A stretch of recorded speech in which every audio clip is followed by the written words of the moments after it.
Bharat Ratna doctor Bhimrao Ambedkar को कोटि कोटि नमन। ये कार्यक्रम डॉक्टर भीमराव अंबेडकर के जीवन पर आधारित है, जहां भारत की जनता के प्रति उनके योगदानों को पूरी सजगता से चित्रित और रेखांकित करने का प्रयास है। कार्यक्रम में दिखाई गई घटनाएं लब्ध प्रतिष्ठ पुस्तकों से ली गई हैं। इस कार्यक्रम के जरिए चैनल की ओर से एक विश्वसनीय, सजग और सकारात्मक प्रयास है कि डॉक्टर बाबा साहेब भीमराव अंबेडकर के जीवन की संघर्ष यात्रा एवं गौरव गाथा पूरे आदर के साथ घर घर पहुंचे और उनके योगदानों से सभी संपूर्णता में परिचित और आह्लादित हों। अब सुन लिया आप सबने। अब सुन लीजिए, यकीन कीजिए और खुशियां मनाइए। आज रात को तो जश्न मनाइए।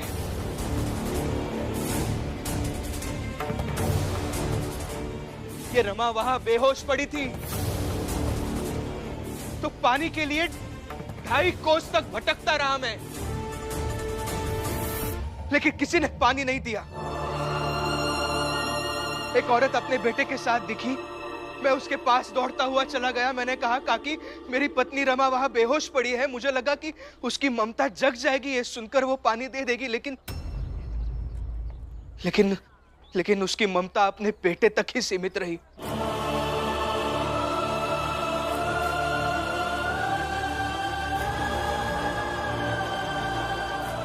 मैं एक एक कदम तालाब की ओर बढ़ता रहा और मरी हुई मानवता को देखता रहा। जैसे अभी आप सबके चेहरे पर मरी हुई मानवता दिख रही है ना, ठीक वैसे ही आप सबके मुर्दों के सामने हर रमा मरी हुई लगेगी, हर रमा मरी हुई लगेगी।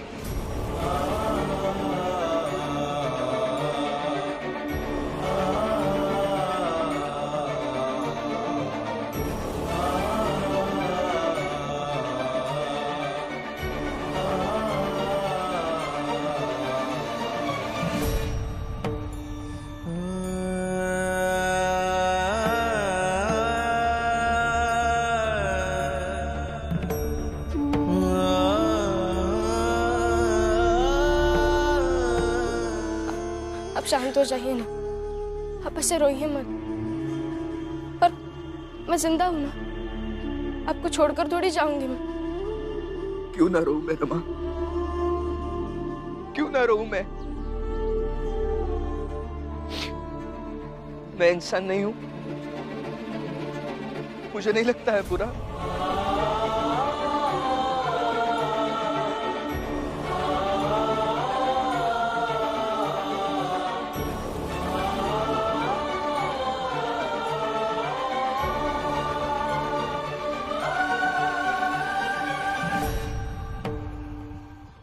जब मेरे जीवन में रंग बिखेरने वाली रमा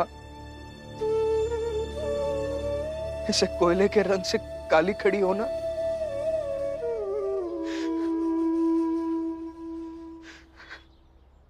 तब तकलीफ होती है रमा, तकलीफ होती है।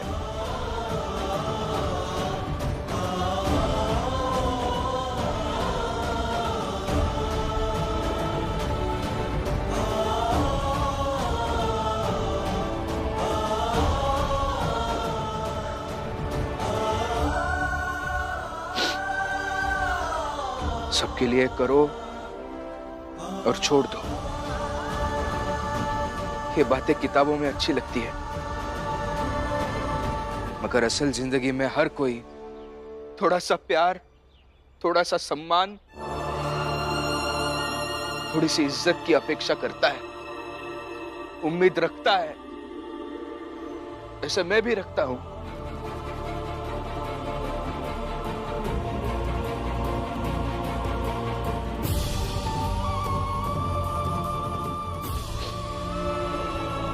यही वो करुणा भाभी है ना रमा, जिनके इस घर में रहने के लिए तुमने पता नहीं कितनी रातें बहस की होगी, कितनी रातें आग में जला डाली होगी। और ये करुणा भाभी तुमसे लकड़ी के जलावन के पैसे मांग रही थी।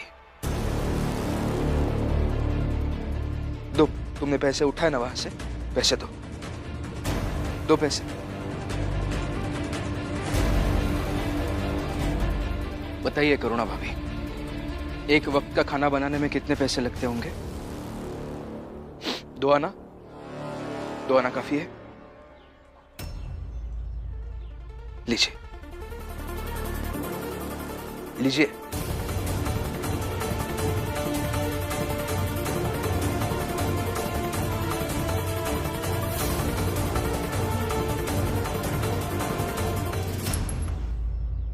भीम,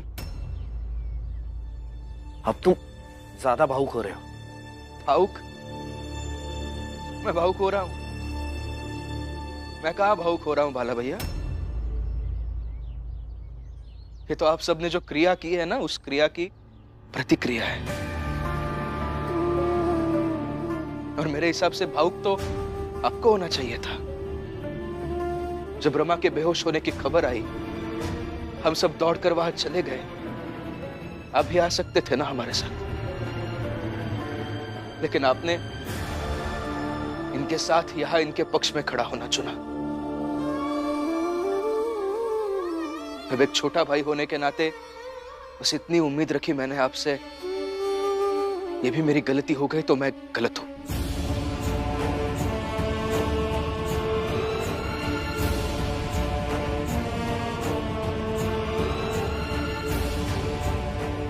दीजिए ना, रहने दीजिए।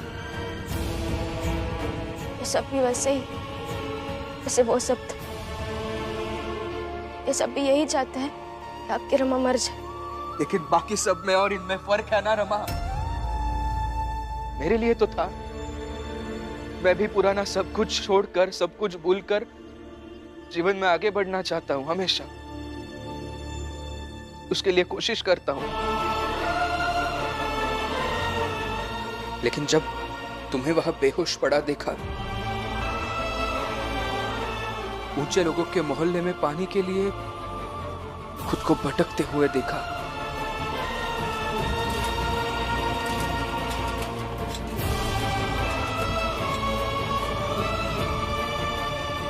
और फिर यहां आकर अपने लोगों को बुरी खबर की प्रतीक्षा में देखा,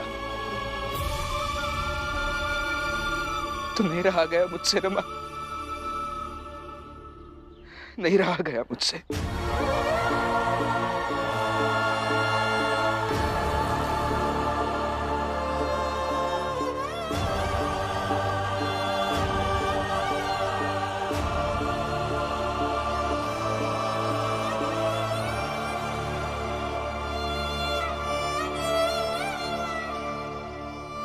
ओ चौल वालों,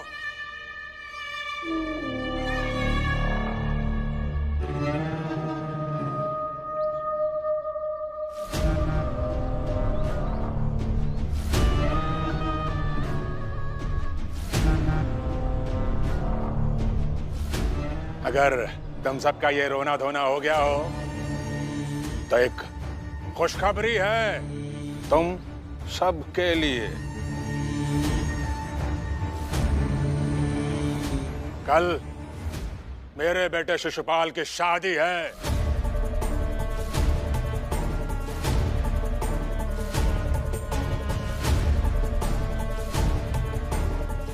तुम में से जिस किसी को भी आना हो आ जाना। सबको एक वक्त का बढ़िया भोजन मिलेगा।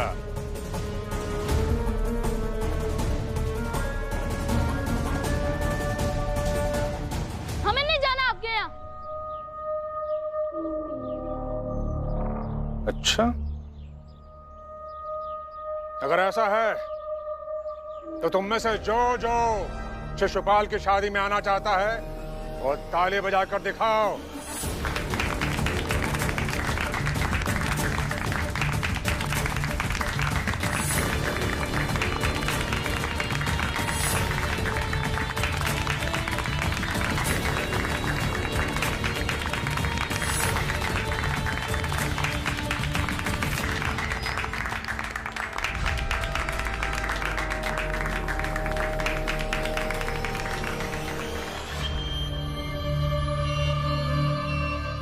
इतनी लंबी चौड़ी भाषणबाजी, रोना धोना, भावुकता सब थी, मगर जितने विरोधी तब थे ना, उतने ही विरोधी अब भी हैं। कुछ नहीं बदला है। फिर फायदा क्या हुआ? इतना चीखने चिल्लाने का क्या फायदा हुआ? हाँ, मैं और आई तुम्हारे खिलाफ होकर इन सब की तरह ताली नहीं बजा पाए, मगर मैं ताली बजाऊंगी। आई साई जाने, पर मैं ताली बजाऊंगी।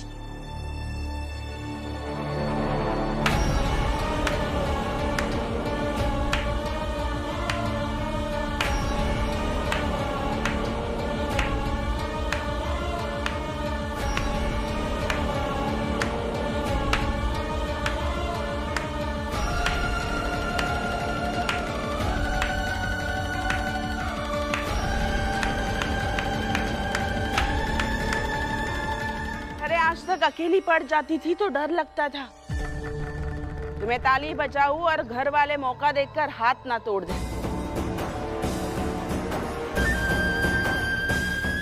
मगर अब तुम साथ हो तो डर नहीं लगेगा। बजाऊंगी मैं ताली, और क्यों ना बजाऊं, जरूर बजाऊंगी।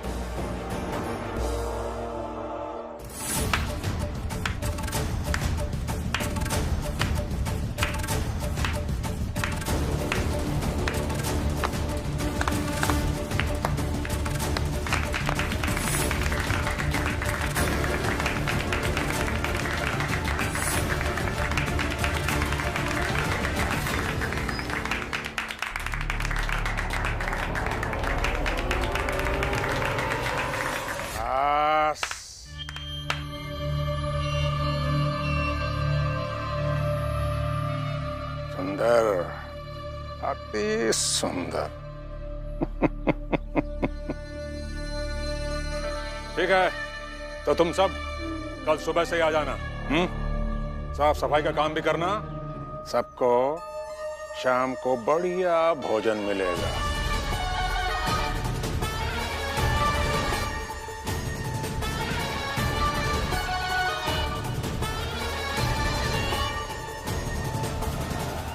चलता हूं मैं।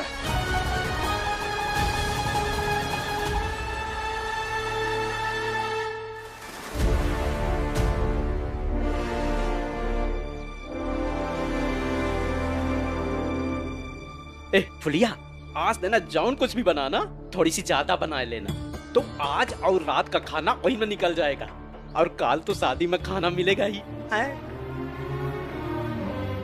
चलो रमा। जोको बाबू, लड्डू मिलेगा क्या? अरे काहे नहीं मिलेगा, अरे जरूर मिलेगा। अब जब दीपक के शादी में लड्डू की व्यवस्था रही है, तो शिशुपाल के शादी में तो रहेगी ही, जरूर मिलेगा।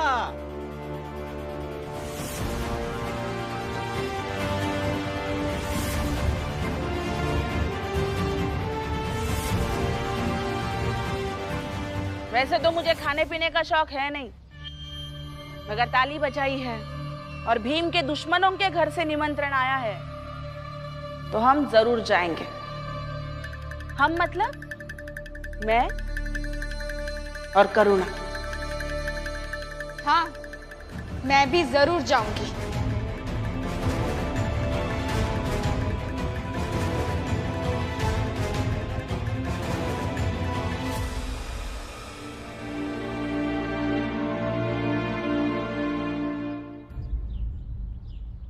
आप बहुत कमजोर हो गए, और ये आपकी पत्नी को अच्छा नहीं लग रहा है। कमजोर हो गया हूँ मतलब भीमराव अंबेडकर ऐसे कभी नहीं रहे, जो गलत को सुनकर भी अंदर आ गए। छोड़ो रमा वो सब, मुझे बस तुम्हारी चिंता है। मेरी चिंता तो हमेशा से रहती है आपको। और क्या चिंता है, बात बस इतनी सी थी कि आपने उनसे कुछ कहा ही नहीं, जबकि आप जानते सब कुछ है कि मेघनाथ ने उन्हें निमंत्रण क्यों दिया है। क्या कहता मैं उनसे, और मैं कुछ कहता भी तो वो सुनते थोड़ी। अरे इतने सालों से कह रहा हूं तो अब नहीं सुने, अब क्या सुनेंगे। और आज तो करुणा भाभी भी जीजाबाई जी के साथ मिलकर जोर जोर से तालियां बजा रही है। उन दोनों की तालियों की आवाज बहुत है रमा, इतनी है कि उन तालियों के सामने मेरी बात कोई सुन ही नहीं पाएगा। घर परिवार वाले किसी की ताकत बढ़ा सकते हैं ना, वैसे ही ऐसी हरकतों से किसी की ताकत छीन भी सकते हैं। लेकिन ये बात उनके लिए है जो भीमराव अंबेडकर नहीं है, या फिर भीमराव अंबेडकर की तरह मजबूत नहीं है। मैं आपकी जितनी पढ़ी लिखी तो नहीं हूं, मगर इतना तो समझ गए कि जो व्यक्ति अंदर से मजबूत होता है ना, उसे क्या ताकत की जरूरत है और उससे क्या कोई ताकत छीनेगा।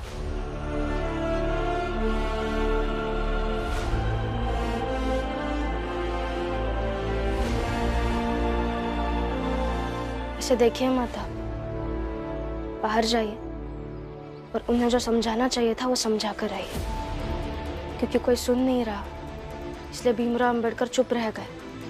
ये दाग नहीं आना चाहिए आप पर। जाइए।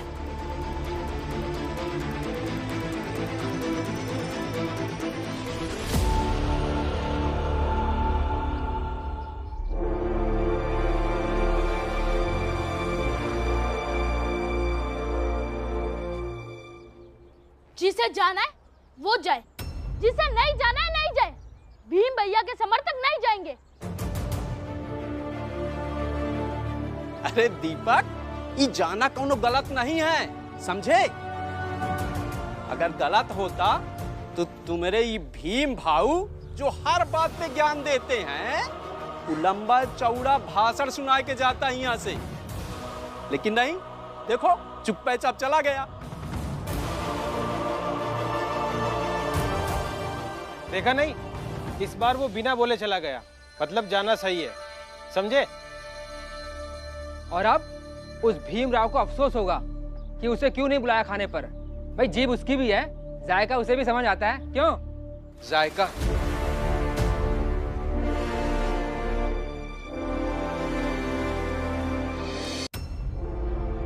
जायके से ज्यादा ध्यान अपने जीवन पर देंगे ना तो हमारी आने वाली पीढ़ियां जरा सुधर जाएंगी। वही तो मैं सोचूं कि ये भीम बिना बोले, बिना भाषण दिए चला कैसे गया है मनोहर भाऊ? कुछ अजीब सा लग रहा था ना, है ना? हाँ, अब बोलो। बोलिए आप।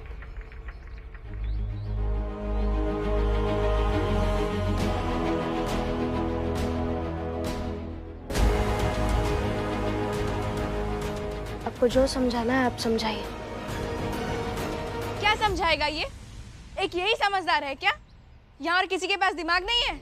आपको पैसे मिल गए हैं ना, तो मेरे पति के खिलाफ कुछ बोलने से पहले सोच लिया कीजिए आप। बोलूंगी मैं।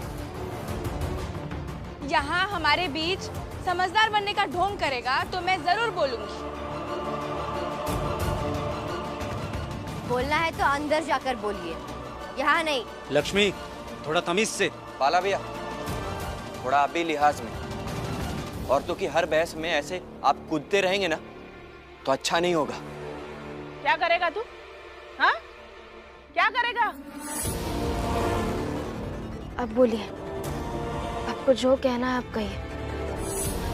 घर का मसला बाद में सुलझाते रहेंगे, और आपकी बातें घर से नहीं बल्कि समाज और जात से जुड़ी है।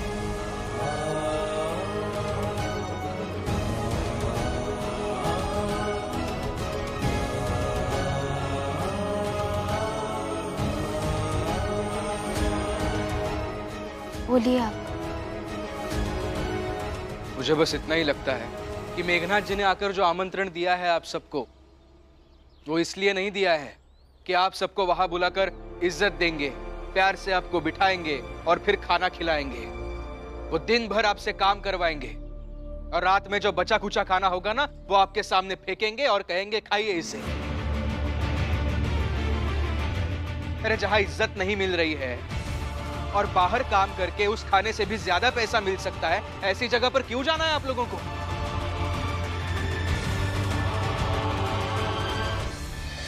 अच्छा, भीम तरुखी हैं।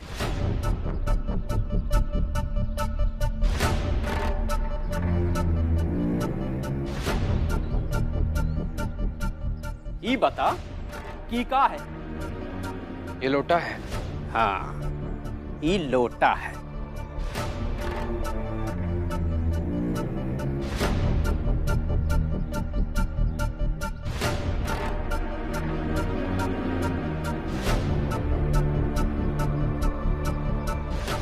और ये का है?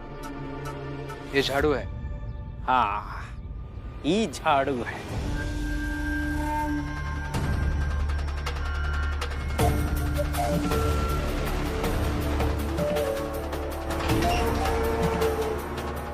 और ये क्या है? बाल्टी है। बिल्कुल सही,